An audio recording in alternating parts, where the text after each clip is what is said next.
Salam sejahtera saudara yang kekasih di dalam nama Tuhan Yesus Kristus. Kembali kita bertemu dalam topik yang masih tetap sama, aku seorang Kristen kelahiran baru. Kali ini kita akan membicarakan mengenai buah atau tanda-tanda kelahiran baru.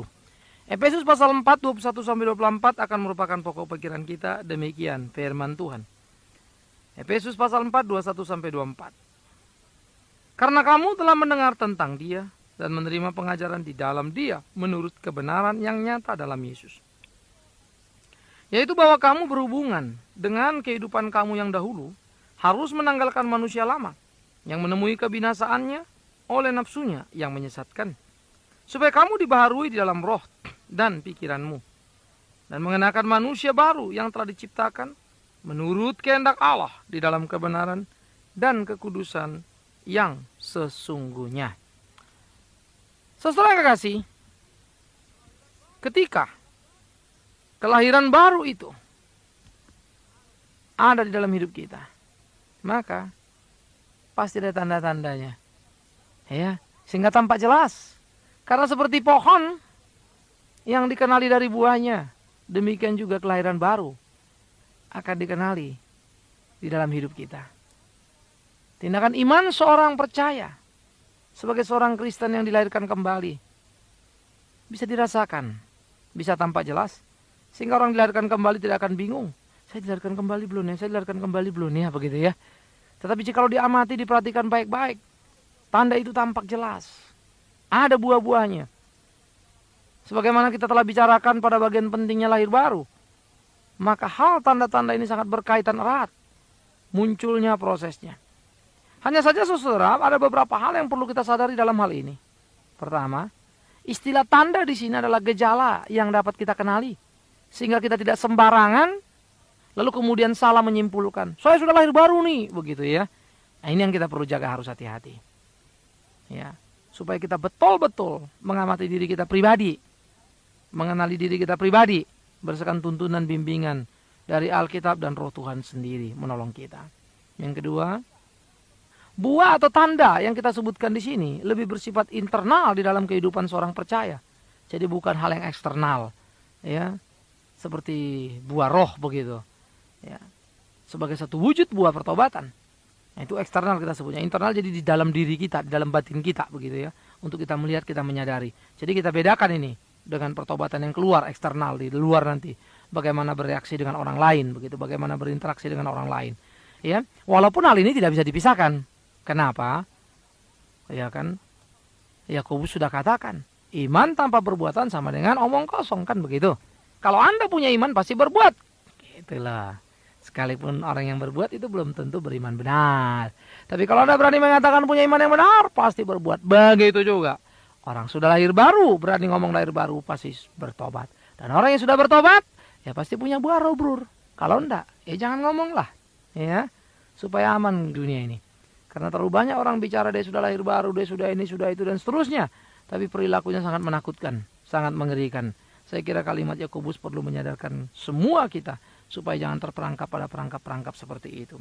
Jadi, manusia-manusia yang lama, yang hancur, yang binasa, yang oleh karena kemurahan Kristus boleh menanggalkan manusia lamanya dan menemukan, ya, hal yang baru karena dia sudah dilahirkan kembali dan diperbaharui di dalam rohnya, pikirannya, ya, menjadi manusia yang baru yang telah diciptakan menurut kehendak Allah dalam kebenaran dan kekudusan yang sejati, yang sesungguhnya.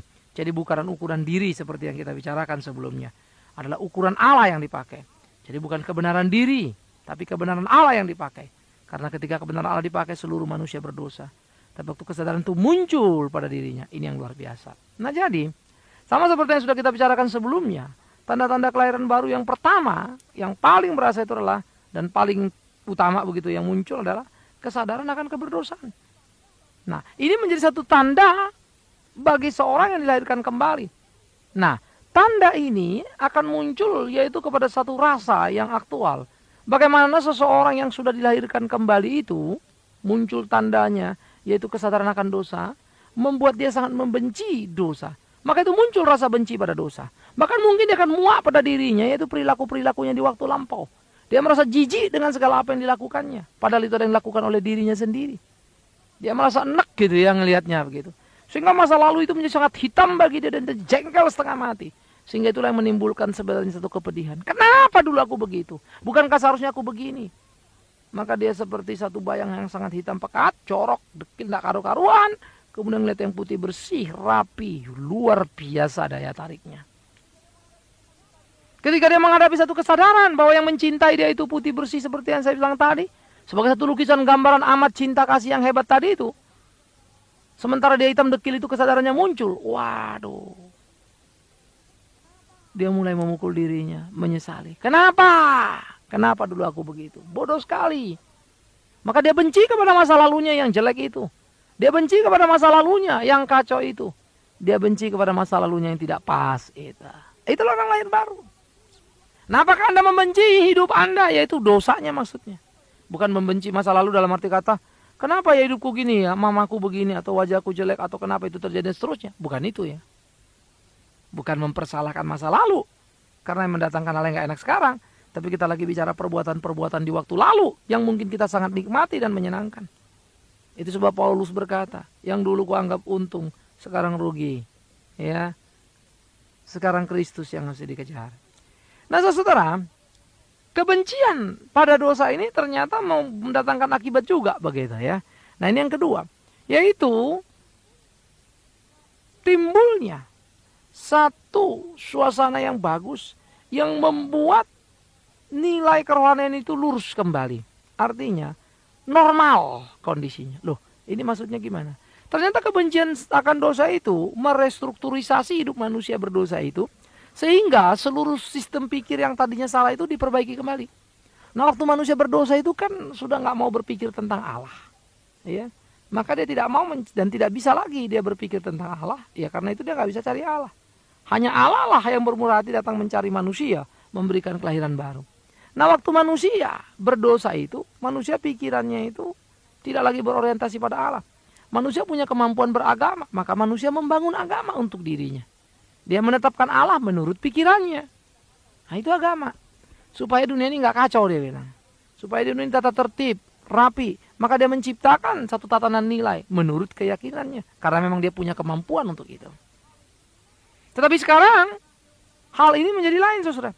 Karena dia mulai menggeser, mengarahkan kepada hal yang berbeda. Sehingga bagi dia ada satu jalan lurus yang sudah dia temukan. Kebenaran yang aktual yang dia temukan. Satu kebenaran yang utuh yang akan dia kerjakan.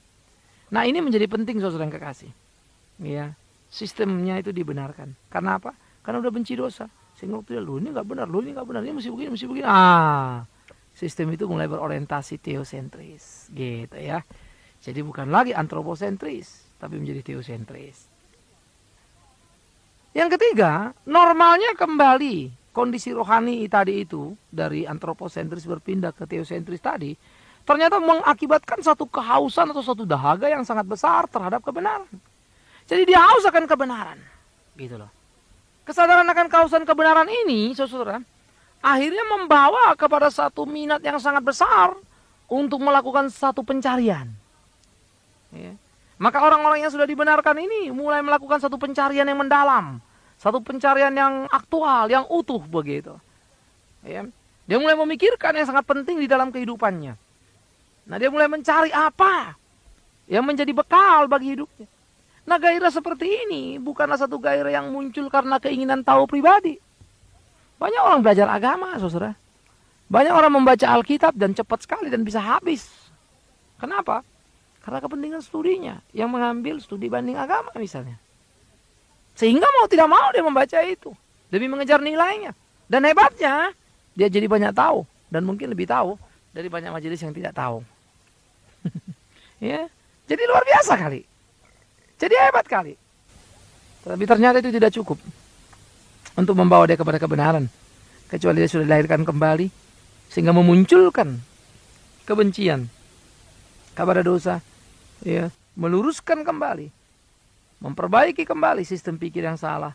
Sampai akhirnya muncullah kesadaran akan satu kehausan yang mendalam. Dahaga yang tidak pernah bisa dipuaskan di dalam pencarian kecuali bertemu dengan kebenaran firman Allah. Saudara yang kekasih. Ini menjadi sangat penting. Nah karena apa? Karena itulah nantinya pencarian akan kebenaran itu membawa dia bertemu dengan kebenaran. Karena kebenaran akan menyatakan diri kepadanya. Kenapa? Karena orang yang lahir baru dipimpin oleh Roh Kudus. Dan pimpinan Roh Kudus membawa dia menemukan kebenaran-kebenaran yang sejati. Yaitu firman Tuhan. Dia bisa masuk dalam pemahaman yang utuh akan firman Tuhan itu.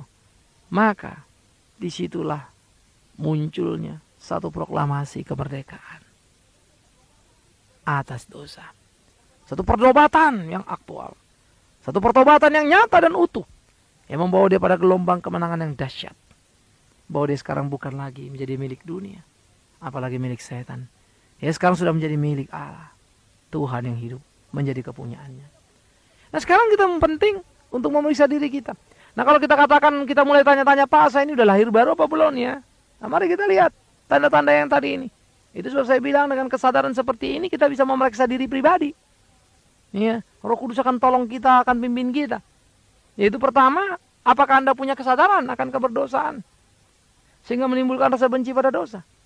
Kalau sampai enggak, oh repot itu. Ya. Tapi saya bicara ini pada orang yang masih bingung loh ya, sudah lahir baru apa belum. Saya tidak bicara pada orang yang sudah bertobat. Ya. Saya bicara pada mereka yang mungkin bertanya-tanya, saya sudah lahir baru apa belum?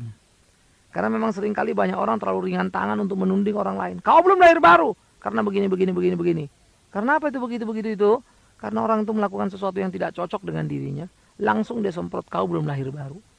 Nah ini keterlaluan. Anda tidak berhak menganggap seseorang sudah lahir baru atau belum. Tapi kepada orang yang belum lahir baru, saudara boleh memberitakan firman Tuhan. Ya, bukan kemudian menunding, menghakimi semaunya. Hati-hati. Bukan itu. Kekristenan perlu tegas untuk berbicara. Tanpa harus masuk pada penghakiman. Tetapi yang salah, ya diomongin salah. Yang benar, ya harus diakui benar. Ya. Nah karena itu, periksa itu. Ada nggak?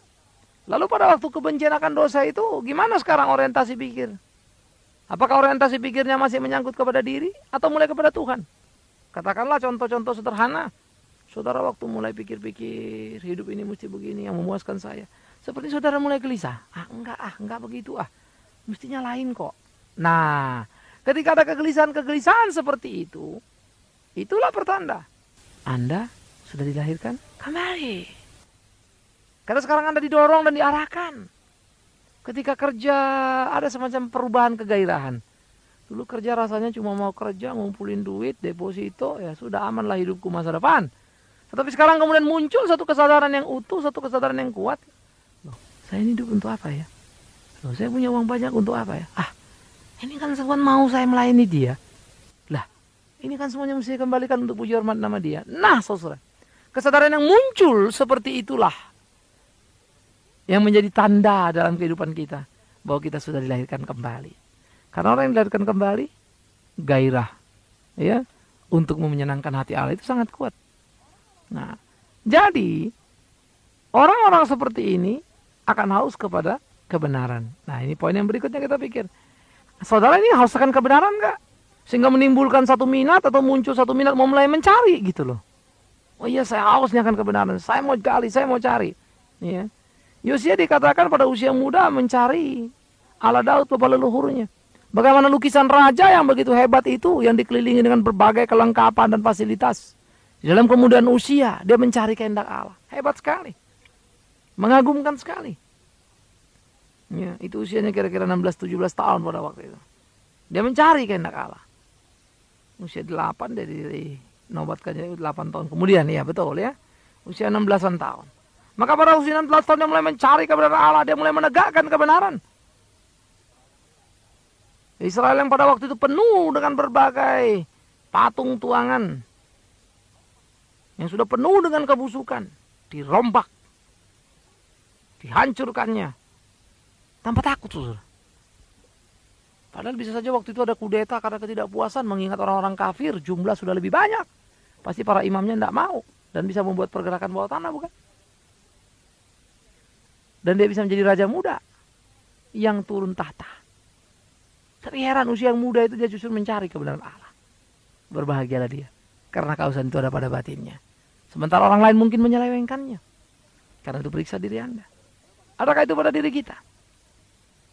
Lalu bagaimana minat akan pencarian itu? Apakah dia pernah melahirkan satu proklamasi kemerdekaan? atas dosa. Saya bertobat, gitu lah. Kalau saudara bilang, enggak, saya masih ragu terus, saya masih bimbang, masih mikir. Sebenarnya sudah terjadi kesadaran akan dosa tadi. Karena kesadaran akan dosa itu menimbulkan kegelisahan yang mendalam. Ya. Waduh, saya benar nggak ya? Saya gini. Wah, itu terus menerus. Itu menyebabkan satu serangan-serangan gencar, gitu. Tetapi menarik, seperti iblis gencar menyerang saudara, begitu juga gencar saudara diingatkan akan cinta kasih Allah. Oleh karena itu, di dalam gairah seperti ini, saudara menangkap momentum itu menjadi bagian yang utuh di dalam kehidupan kekristenan itu. Nah, sekarang periksa diri kita. Jadi Anda sekarang nggak bisa lagi mengatakan, saya nggak tahu saya sudah lahir baru apa belum. Ya, Anda mesti tahu. Anda mesti bertanggung jawab. Apalagi kalau sudah bilang pelayanan ikut sana ikut sini, padahal nggak jelas ya sudah lahir baru apa belum. Padahal lahir baru adalah merupakan tuntutan Alkitab yang sangat aktual, tuntutan yang sangat penting. Ya, itu KTP kita kira-kira begitulah. Bahwa Anda seorang Kristen, saya seorang Kristen, kita seorang Kristen. Tapi bukan KTP yang kertas tadi. Ya, tapi kausahakan firman dan proklamasi akan pertobatan karena didasari pada kegelisahan akan ketidakadilan, akan ketidakbenaran di dalam dunia ini, khususnya di bumi tercinta Indonesia ini, saudara yang kasih. Nah, karena itulah tanda-tanda ini perlu selalu kita evaluasi di dalam hidup kita. Tetapi awas jangan memakai tanda ini untuk mengevaluasi hidup orang lain. Tetapi ketika saudara melihat misalnya ada orang-orang tertentu, ya, yang jauh dari tanda, tetapi dia sudah sangat yakin, saudara bisa ingatkan dia pelan-pelan, bisa menasihatkan. Rasanya sih saya nggak ngelihat loh bahwa Anda ini benci pada dosa. Kenapa? Karena yang saya lihat justru Anda sangat kompromistis sekali, begitu kan ya? Nah, kompromistis sekali ini gimana ini kan gitu. Akhirnya orang bisa tahu. Dia maaf ya. Hanya evaluasi dia lalu bilang, aduh, betul kamu. Saya memang belum lahir baru. Saya ini hidupnya kacau. Wah, gitu. Kadang-kadang ada banyak realita-realita yang mengagetkan dan mengejutkan kan gitu kan ya. Nah, jadi saudara yang kekasih, supaya bisa kita mengingatkan orang, maka kita perlu tahu. Tetapi awas sebelum mengingatkan orang, Anda periksa diri sendiri dulu, ya. Jangan mulai tunding kiri, tunding kanan, karena itu sangat mudah menunding kiri, menunding kanan. Sangat gampang sekali, itu kerjaan paling sederhana. Ya. Tetapi bagaimana kita memeriksa diri kita, menemukan diri kita, adakah tanda-tanda itu menjadi jati diri dalam hidup kita, yang kita rasakan seutuhnya di dalam kehidupan kita. Atau sebaliknya, kita hanya terbenam, terbawa arus dan berpikir sudah lahir baru. Padahal kesadaran itu tidak pernah kita miliki dan kita tidak pernah tahu kecuali aktivitasnya belaka. Karena itu siapapun Anda, saudara-saudaraku, mari periksa diri. Pribadi, coba Anda duduk diam sejenak, mulai merenung apa yang Anda kerjakan kemarin. Coba mulai duduk diam sejenak, mulai merenung apa yang Anda kerjakan selama seminggu ini. Dan bagaimana Tuhan memberkati kita. Tetapi kitalah yang lupa untuk memuliakan Dia. Kita lupa memberikan yang terbaik bagi Dia. Karena itu saudara yang kekasih, jangan masuki satu hari kalau belum ada satu kepastian akan kejujuran hidup. Jangan jalani satu hari kalau belum ada keyakinan yang utuh, ya, akan kejujuran. Karena semua akan dituntut dari kita. Biarlah kiranya orang-orang percaya, tetap percaya.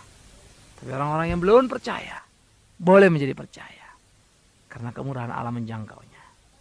Tapi bagi mereka yang berkata, saya sudah lahir baru, perlu memperhatikan tanda untuk mengingat Dia, bukan menghancurkannya.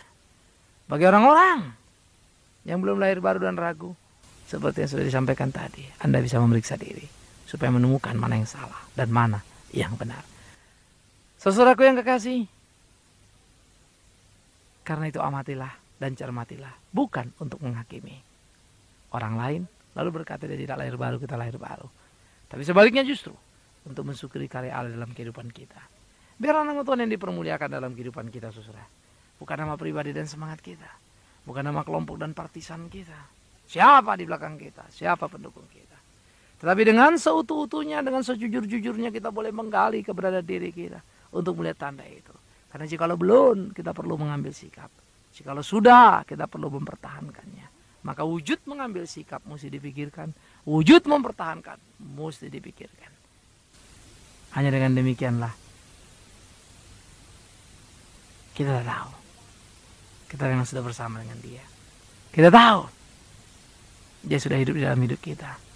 Sama seperti kita hidup dan bergaul dengan dia. Karena kemurahannya, karena kebaikannya. Allah yang ajaib. Saudara-saudara, beranilah untuk melihat tanda itu dalam hidup kita. Jikalau belum menemukan, sekali lagi datanglah padanya. Jikalau sudah, bersyukurlah. Amin. Kita berdoa. Kami ucap syukur, kami berterima kasih Bapa di dalam surga untuk apa yang boleh kami renungkan hari ini.